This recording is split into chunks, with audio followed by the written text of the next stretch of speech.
Здравствуйте, друзья! В эфире Геоэнергетика Инфо. Максим Радайкин и сегодняшний мой собеседник Александр Фролов. Здравствуйте! Здравствуйте, здравствуйте. Молдова обратилась к странам ЕС за финансовой поддержкой. В Молдавии предупредили об угрозе нацбезопасности из-за тарифов на газ. Цены на внутреннем рынке превентивно подняли на 33%. Реальная ли энергетическая катастрофа в Молдавии? Александр. Давайте немножко про цифры, наверное. Молдавия потребляет где-то 3 миллиарда кубических метров в год. То есть это очень скромный потребитель на уровне стран Прибалтики. То есть крайне, крайне незначительный. Я в данном случае не обидеть кого-то хочу, я просто говорю в масштабах вот Российской Федерации и наших поставок за рубеж. Молдавия это не очень крупный потребитель. И тут есть один важный тонкий момент, я бы даже сказал. Особенно если мы посмотрим на карту, он такой тонкий этот момент. Называется подконтрольная Кишиневу территория. То есть не вся Молдавия, не вся Молдавская ССР, не вся территория Молдавской ССР подчинена Кишиневу. И объемы, про которые я сейчас говорю, вот эти 3 миллиарда кубов, примерно, это объем потребления всей территории Молдавской ССР. Как подконтрольный Кишиневу, это меньшая часть, так и не подконтрольный Кишиневу, это большая часть. То есть на территории Приднестровья располагается крупная электростанция. Там, в принципе, электростанций, ну, немало, но вот крупная электростанция одна. Эта электростанция обеспечивает электрической энергией территорию не только не подконтрольную Кишиневу, но и подконтрольную Кишиневу тоже. Соответственно, желательно, чтобы туда газ шел и электричество вырабатывалось. Эта электростанция может работать не только на газе, но тем не менее желательно все-таки, чтобы поступал именно газ. Вот. Это одна сторона. То есть для Молдавии в текущей... Какой вывод из этого мы можем сделать? Вывод довольно банальный. Молдавии не так много надо газа. Особенно если мы говорим про подконтрольную Кишиневу территорию. Почему я постоянно делаю эту оговорку? Потому что платит Кишинев только за те объемы, которые идут на подконтрольную ему территорию. То есть речь там идет где-то про 1,2 миллиарда, 1,3 миллиарда кубов в год. Если, извините, я на 100-200 миллионов кубических метров тут ошибся, я прошу меня простить, но опять же, это вот ну, на уровне статистической погрешности для Российской Федерации. Я, опять же, просто показываю масштаб. Это я не обидеть кого-то хочу. Очевидно, что если у вас меньше населения, то вы будете потреблять меньше газа, меньше электрической энергии, чем страна, где, ну, там, почти 150 миллионов населения. Ну, хорошо, 146, 148, 150. Сколько у нас там населения? Напишите, пожалуйста, в комментариях. Специалисты-демографы, напишите, пожалуйста, о количестве населения Российской Федерации в комментариях. Так вот, и, соответственно, Кишинев сейчас обеспокоен исключительно получением вот этих вот объемов чуть более 1 миллиарда кубов. Из этого объема примерно 2/3 потребляются в зимний период. В какой-то период может быть даже ну, более 2/3. Ну вот, если округлить, примерно 2/3 газа потребляется в зимний, ну или в отопительный сезон. Молдавия хоть и теплее, чем в среднем Российская Федерация, но все-таки, знаете, там тоже прохладненько. А зимой бывает. Поэтому лучше использовать газ для производства электрической энергии и тепла. Ну вот. А это потребление. И это... э, Здесь мы поговорили про потребление, здесь мы поговорили про то, о чем беспокоится о каких объемах беспокоится Кишинев. Но тут есть еще одно обстоятельство. А что это вообще за там рост тарифов на 33%? А чего за финансовая помощь? А зачем это надо? Есть же контракт с «Газпромом». А что с этим контрактом? А что с долгом? Там есть еще долг. А тут все интересно. Но примерно так же интересно, как было еще в 2021 году, когда вот госпожа Санду пришла к власти.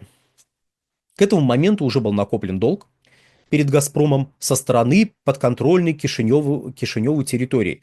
И вот сейчас, когда я говорю, что у Молдавии есть долг, я говорю только про подконтрольную Кишиневу территорию.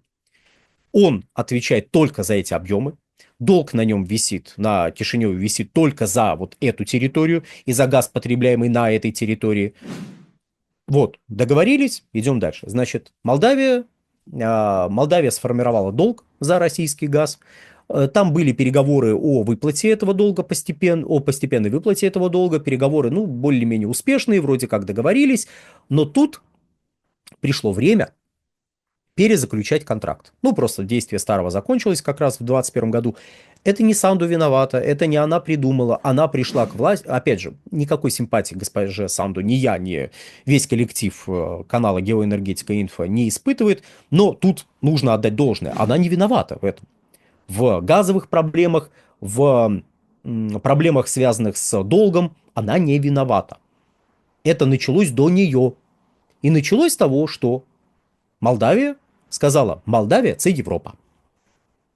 Молдавия хочет в Евросоюз. И Молдавия отправилась в Евросоюз, для начала подписав Евроассоциацию. А это, в свою очередь, означало, что внутреннее законодательство надо было переформатировать по модели законодательства Европейского Союза, включая энергетическое законодательство, которое включает в себя, извините за некоторую тавтологию, которое включает в себя положение о биржевом ценообразовании. То есть два способа, ну хорошо, три способа формирования цены на газ.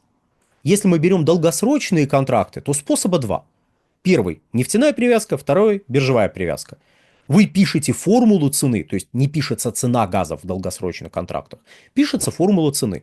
И в этой формуле вы можете использовать либо котировки нефти и ряда нефтепродуктов для формирования этой самой цены, либо можете использовать ряд биржевых показателей, опять же, для того, чтобы получать цену на газ на определенный промежуток времени. И первоначально тот контракт, который действовал до 2021 года, имел нефтяную привязку, как и все прочие контракты «Газпрома», заключавшиеся вот там со стародавних времен до десятых годов 21 века. И так как так как была подписана Евроассоциация, были внесены изменения в этот контракт. Там постепенно стала вводиться биржевая составляющая, а с новым контрактом ценообразование полностью перешло на биржевую основу. Теперь возвращаясь к Молдавии. Долг было решено выплачивать постепенно. Там был определен жесткий график выплаты, но Молдавия, понятно, в условиях кризиса и без того страна с не очень развитой экономикой. А в условиях кризиса, то есть сначала 2020 год, ой, какой замечательный. Потом 21 год, энергетический кризис, еще и Санду приходит к власти. Вы понимаете? Одно час от часу не легче. Потом 22 год со всеми веселыми вот этими свистоплясками. И не исчезнувшие проблемы энергетического кризиса мирового. Вот это все усугубляет ситуацию в Молдавии. Молдавское руководство периодически там грозно потрясая на внутреннем рынке, там на международной арене кулачками, что российский газ, российский газ. Оно идет в «Газпром» и говорит: ребят, слушайте, а можно мы позже заплатим? Ну, вот сейчас, денег, тупо нету, пожалуйста, позязя. Им идут навстречу, потому что, понимают, что у них реально нет денег. Денег реально нет, вот. Притом, еще раз, это не «Газпром» их заставил столько платить за газ. Если бы Молдавия в 2021-2022 году оставалась, и в 2023, 2024, вот сейчас конкретно, оставалась на старой модели ценообразования, то оптовая цена газа была бы где-то долларов 300. Не 520, не 1000, не 3, не 2. $300. Местами даже меньше. Вот такая вот ситуация. Казалось, вы всех обыграли и уничтожили, а нет. Вот, понимаете, вот какая ситуация складывается. Им шли навстречу, откладывали все эти платежи, потом платежи все-таки шли, потом молдавское руководство стало рассказывать, что да мы не зависим больше от российского газа, да мы вообще просто не покупаем, да мы можем без него обойтись, покупая газ в Румынии, который является нетто-импортером газа с контрактом у «Газпрома». Вот. Вы не покупаете российский газ, если нас смотрят граждане Молдавии. Вот. Большой привет вашему руководству. Не вам, вашему руководству. Большой привет, пламенный. Вот. Оно, конечно же, не покупало российский газ. Важная, знаете, звездочка ставится и мелким шрифтом напрямую. Молдавское руководство покупало российский газ у румын. Румыны говорили спасибо. больше покупали российского газа и избыток продавали в Молдавию.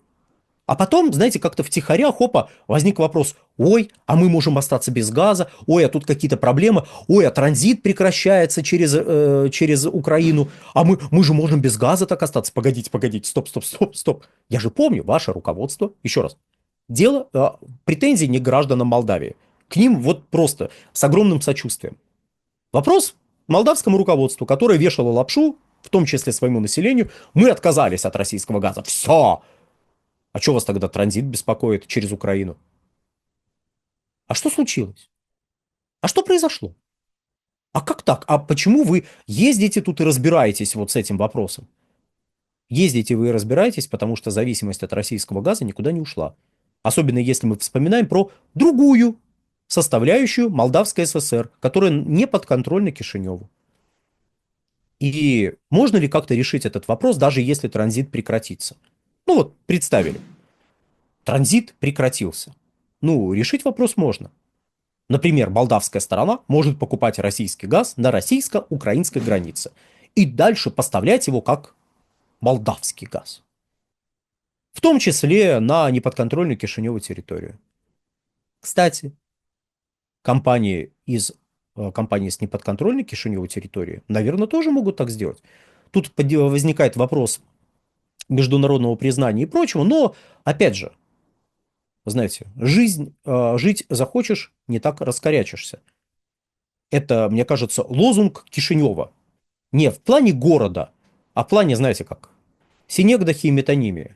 Это вот над руководством Молдавии надо вот написать большими буквами. Жить захочешь, не так раскорячишься. И поэтому вдруг отказавшаяся от российского газа Молдавия начинает ездить, беседовать с «Газпромом» в стиле «Ой-ой-ой, надо же что-то делать, надо же как-то что-то решать, вот декабрь скоро, а скоро январь, а 25-е, а у вас как, а куда мы?» Известно куда. Не-не-не, я ни на что такое не намекаю. Известно куда. Ну, на поклон в данной ситуации. Это не в плане, ой, какие мы классные, к нам на поклон ходят. Просто неожиданно оказалось, что вся вот эта ерунда про независимость от поставок из России оказалась ерундой. Кто бы мог подумать? Оказалось, что это просто треп политический. И сейчас надо решать вопросы, связанные с ростом опять тарифов, потому что биржевые котировки выросли. Биржевые котировки в Европе, к которой привязан внутренний рынок Молдавии, выросли на фоне опасений, в том числе связанных с транзитом российского газа, который Европе вообще не нужен. Прям, мамой клянусь, не нужен. Прям совсем, ни капельки. Но вот, понимаете, вот как-то вот беспокойство у игроков вызывает. У Урсули фон дер Ляйен все равно. Можете нам газ не отправлять. А вот люди, которые газ покупают и им пользуются, беспокоятся по удивительному стечению обстоятельств. Котировки растут цены, включая цены на внутреннем рынке в Молдавии. Понятно, они уже не такие высокие, как были, скажем, в начале 2022 года. Но в конечном итоге за все эти чудесные евроассоциации, за все эти прекрасные эксперименты будет расплачиваться население. Потому что населению повесили морковку. Ребята, мы идем в Европу. Как здорово. И мы все идем. Извините за такой вот немножко издевательский тон. Это не над вами. Перед кем морковку повесили. Честно-честно. Я понимаю, что подавляющее большинство наших слушателей, чтобы они не думали, в тех же условиях, ну, также были бы облапошены. Это не к тому, что эти слушатели глупые. Это к тому, что есть некое общественное бытие. И если оно не очень благополучное, то любой намек на улучшение этого благополучия будет восприниматься с радостью. Даже если эта радость абсолютно беспочвенна. Если это морковка, которую перед вами повесили. Мы идем в Евросоюз. Зачем? Зачем вы идете в Евросоюз? Чтобы что? И вот на этом вопросе, если что, можете в комментариях написать, зачем вы это делаете. Вот. Можете написать в комментариях ваше развернутое, объективное мнение. На сегодня все. Всего хорошего. Александр, большое спасибо за комментарий. Друзья, подписываемся на Александра Фролова, подписываемся на телеграм-канал Геоэнергетика Инфо. Ссылки будут в описании и закрепленном комментарии. Там же будут реквизиты желающих финансово поддержать наш проект, пока мы вещаем на всех площадках без монетизации. Спасибо, до новых встреч. Да, дорогие друзья, подписывайтесь на телеграм-канал «Нефтегазовая игра», мой персональный телеграм-канал, на телеграм-канал Инфотек и на сайт Инфотек тоже заходите. На сегодня все. Всего хорошего.